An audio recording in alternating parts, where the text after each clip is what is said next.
Hey guys, just a quick video. We were also stuck the other day when we were driving up, but somebody had just asked, how do you change the volume on the GPS on the head unit of your Windsor Daintree / Renault Master? So now if you toggle into nav, there's quite a few settings there and there's nothing to do with the volume. So if you go into maps, you can first of all check that your volume is actually turned on and not muted. If that's there, then your volume is muted. That could be your first problem.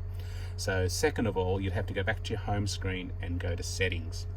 Now make sure that this audio tab here is touched, otherwise you might be in display or connectivity. You really do need to be in the audio.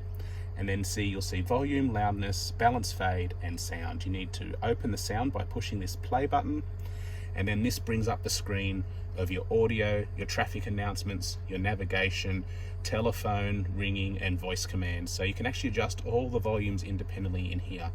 So we've currently got our nav now set at 18. It was only down on 6, so we think that that was actually quite low. So what that will do is our audio is on 1, so when the radio is playing, obviously the nav will be a lot louder than the audio, meaning you could still have the radio going with your traffic navigation speaking to you. That's the main way to change it. And then this other thing that we also discovered, which was a quick tip, was that if you're in maps, if you don't want the radio playing, you can actually go up here. Now if you're in FM or AM, it will be playing the song and it will indicate down here what station you're on. If you'd rather just listen to GPS and no radio, because the DAB is not initiated at the moment, put it into the digital audio radio button DAB, and it will say not yet received, and you will only get GPS voice and nothing else. That might make your trip easier.